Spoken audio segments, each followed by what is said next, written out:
हम लोग स्टार्ट करते हैं फॉर्मूला का क्लास 5। इसमें हम लोग एवरेज पर आधारित जो भी फॉर्मूला तैयार होता है, जो आपको एग्जाम में पूछा जाता है, उन सारे का कलेक्शन करेंगे। और एवरेज से क्या क्या पूछता है उन सारे बातों को ध्यान से सुनिएगा, क्योंकि एवरेज एक इम्पॉर्टेंट लेसन है और उससे किसी भी एग्जाम में क्वेश्चन पूछा ही जाता है, तो उसको आप ध्यान से सुनेंगे। देखिए,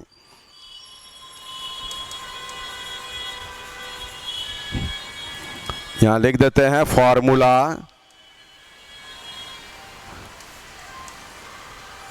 क्लास 5। देखिए करना क्या है इसमें। देखिए, सबसे पहले ये जो एवरेज लिखा है उसको औसत बोलते हैं, और औसत का अर्थ होता है कि किसी भी ऑब्जर्वेशंस का एक मीन वैल्यू निकाल लेना, है ना। जैसे अगर आप बोलते हैं कि 4, 5, 7, 8, है ना, इनका एवरेज क्या होगा, इनका औसत क्या होगा, तो इसका अर्थ होता है कि आपको बोला गया इन सारे को जोड़िए और इसको फिर संख्या से भाग लगाइए 1, 2, 3, 4 से, तो इसी को हम लोग हिंदी में औसत बोलते हैं। तो बोले ये तो एक छोटा एग्जाम्पल है, ये आपका एवरेज निकल गया। लेकिन बहुत बड़ा बड़ा नंबर हो सकता है जिसका एवरेज निकालना हो, तो इस तरीके से आप उसका सॉल्यूशन नहीं कर सकते हैं। इसीलिए हम लोग आज एवरेज का कंसेप्ट तो यहाँ पे समझ गए। एवरेज का अर्थ क्या निकला, तो योगफल और बट्टा में संख्या, योगफल और बट्टा में संख्या। ठीक है, अब आइए इसको हम लोग डील करते हैं कि कौन कौन फॉर्मूला हम लोगों को काम में आ जाएगा। ठीक है, यहाँ देखिए, यहाँ से सूत्र एक, सबसे पहले तो यहाँ लिख लिया जाए कि औसत जो होता है उसका अर्थ होता है योगफल और बाय में संख्या। मीनिंग है ये कॉमन फॉर ऑल सिचुएशंस है। मीनिंग है कैसा भी एग्जाम, कैसा भी क्वेश्चन हो, कैसा भी परिस्थिति, एवरेज का यही बेसिक कंसेप्ट होता है। ये सभी में लगेगा, संख्या ज़्यादा हो कम हो, संख्या में समान अंतराल हो या ना हो, उन सारे जगह पर इस फॉर्मूला का प्रयोग होगा जब भी आपको एवरेज निकालना होगा। तो दूसरा, यहाँ पे आपको ये लिखना है कि जब दी गई संख्याएं समान अंतराल पर हो, मीन्स गैपिंग उसके बीच में सेम होगा, समान अंतराल पर हो, तो औसत बराबर पहली संख्या प्लस अंतिम संख्या डिवाइडेड बाय 2 कर लीजिए, डिवाइडेड बाय 2। इसी प्रकार से तीसरा में लिखते हैं कि जब दी गई संख्याएं समान अंतराल पर हो,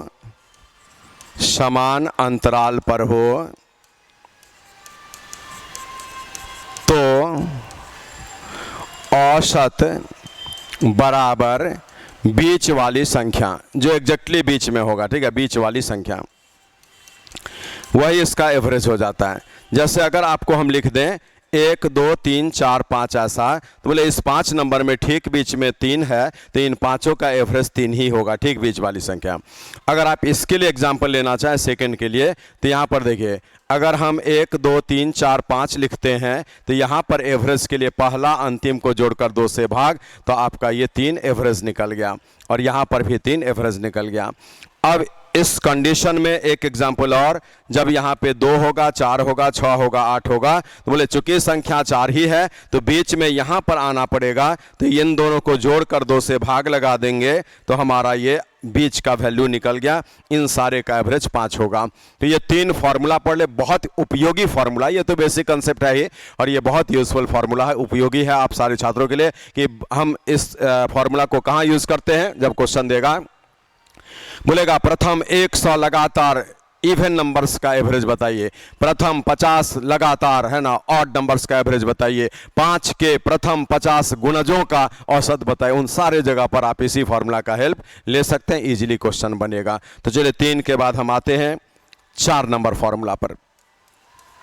अब यहां पर है, देखिए, प्रथम n प्राकृत संख्याओं, नेचुरल नंबर्स, क्या बोले, प्रथम n प्राकृत संख्याओं का औसत। मीनिंग है ये बोलना चाह रहा है कि 1 से लेकर लगातार n तक लिखा हुआ है, तो आप उसका एवरेज कैसे निकालेंगे, तो उसका फॉर्मूला हो गया यहाँ पर 1 + n/2, माने n + 1/2 आप बोल सकते। देखिए आज अगर हम 1 2 3 4 ऐसा लिखेंगे और ये अप टू n होगा, तो इसका एवरेज क्या होगा, गैपिंग सेम है, पहली प्लस अंतिम बाय 2, तो इसी से ये निकल जाता है।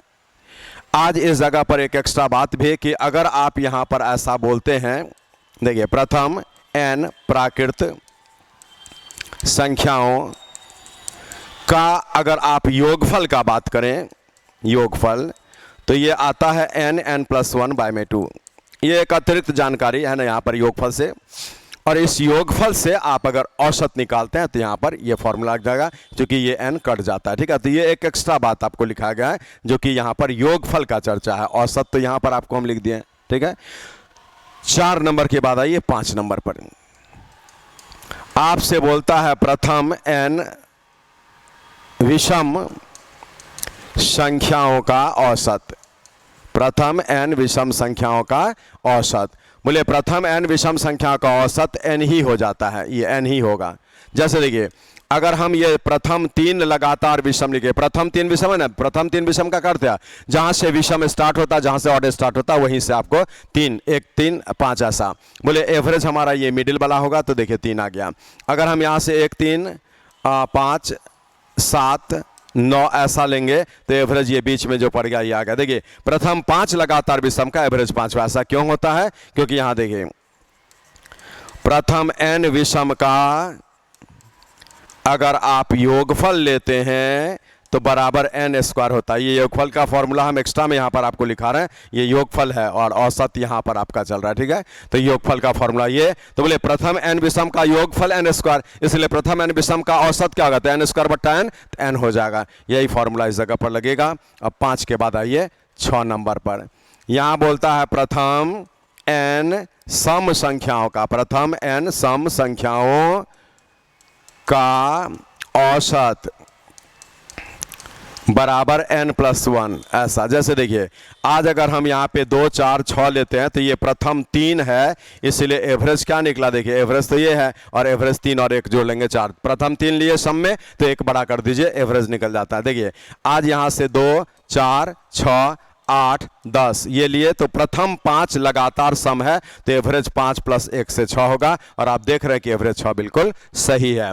अब इसके लिए भी योगफल का अगर फॉर्मूला लिखा जाए तो यहाँ लिखते हैं प्रथम n सम संख्याओं का योगफल बराबर n × n + 1। देखिए ये एक्स्ट्रा में हम आपको लिखा दिए n × n + 1 किसका, तो योगफल का, और औसत के लिए तो यहाँ आपको लिखा ही हुआ है औसत का ये। ठीक है, तो ये एक्स्ट्रा बात हो गया ये वाला चीज़। ऐसे हम लोग आ गए 6 फॉर्मूला पर। हम लगातार आपको फॉर्मूला का क्लास दे रहे हैं जो कि अरिथमेटिक और एडवांस पूरे मैथ्स में जो भी फॉर्मूला आपको काम में आएगा किसी भी एग्जामिनेशन के लिए, वो ओवरऑल कलेक्शन आपको कराया जा रहा है। तो आपको इन सारे को एक जगह पर कॉपी में कलेक्ट करना है और उसको याद करना है। वही फॉर्मूला आप अप्लाई करेंगे, क्वेश्चन बहुत जल्दी बन जाएगा, क्योंकि सभी इंपॉर्टेंट फॉर्मूला आपको नोट करा दिया जा रहा है।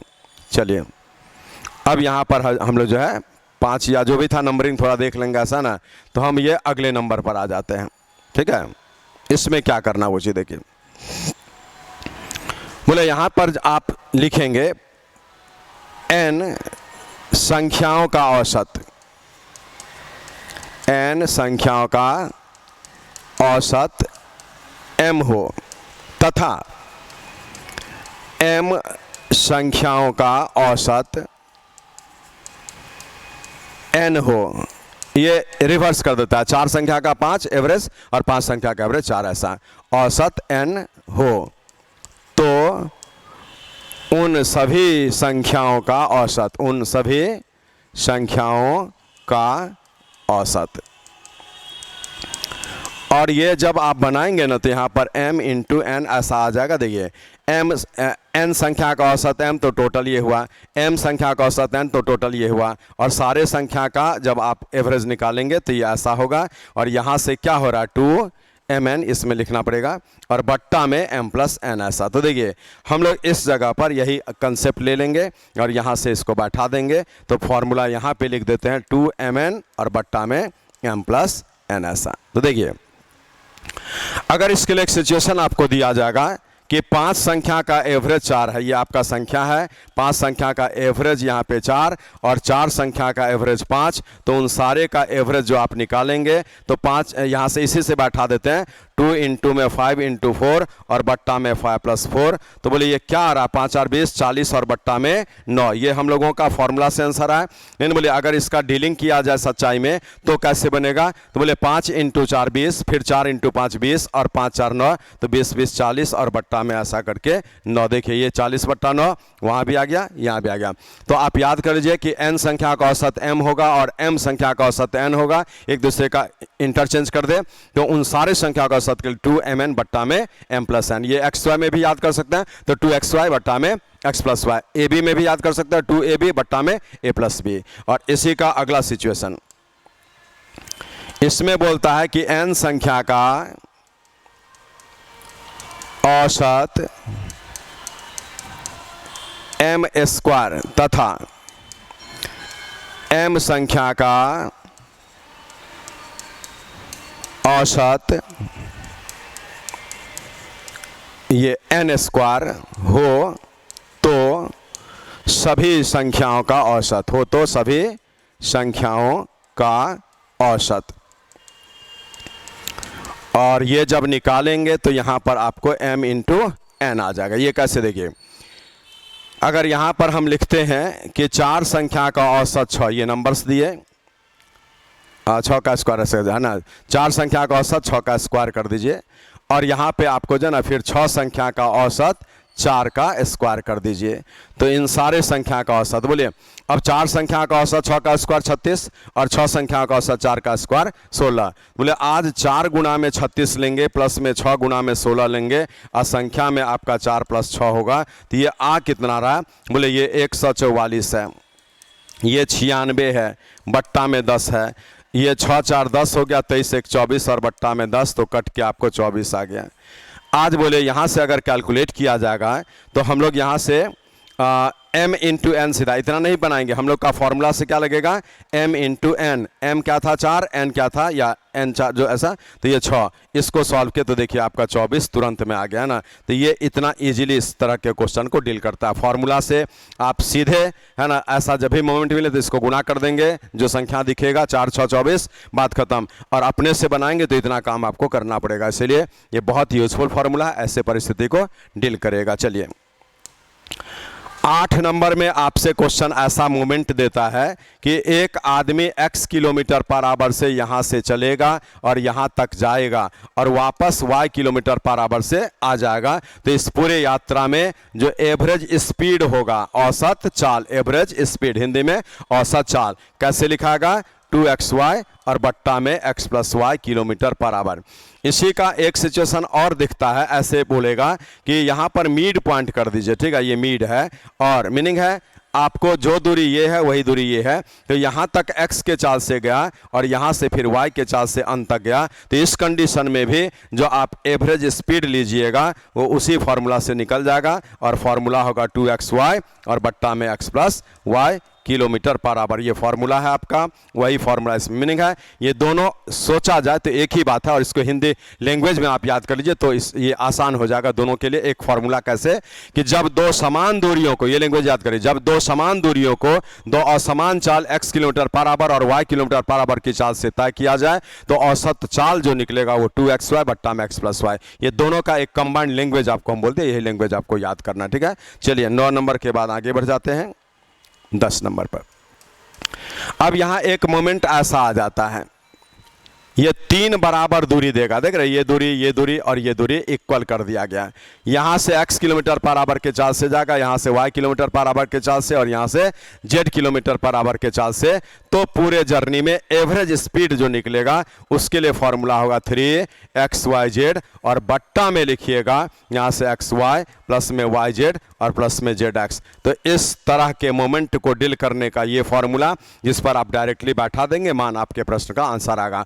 हाउएवर जब क्लास आपको दिया जाता है तो इस 10 नंबर फार्मूला के जगह पर हम लोग टेक्निकल अप्रोच यूज़ करते हैं तो ज़्यादा बेटर होता है। ये फार्मूला तो हुआ कि 3 बराबर दूरी को 3 अलग अलग चाल x, y और z किलोमीटर पर आवर से तय किया जाए तो पूरे जर्नी में एवरेज पे जो निकलेगा 3xyz बट्टा xy plus yz plus zx kilometre per our. लेकिन हम इसको टेक्निकली डील करते हैं, जब आपका क्वेश्चन पेपर आता है तो उसमें वो चीज़ आपको दिखाया जाता है कि इस फार्मूला का यूज़ ना करें, क्योंकि इसमें थोड़ा टाइम ज़्यादा ही लग सकता है। लेकिन ये फार्मूला का क्लास चला तो एक फार्मूला आपको दिखा दिया गया कि ऐसे परिस्थिति को डील करने का प्रॉपर फार्मूला यही होना चाहिए। ठीक है, तो चलिए हम लोग 10 नंबर पर आ गए, ये इसका फार्मूला हो गया है।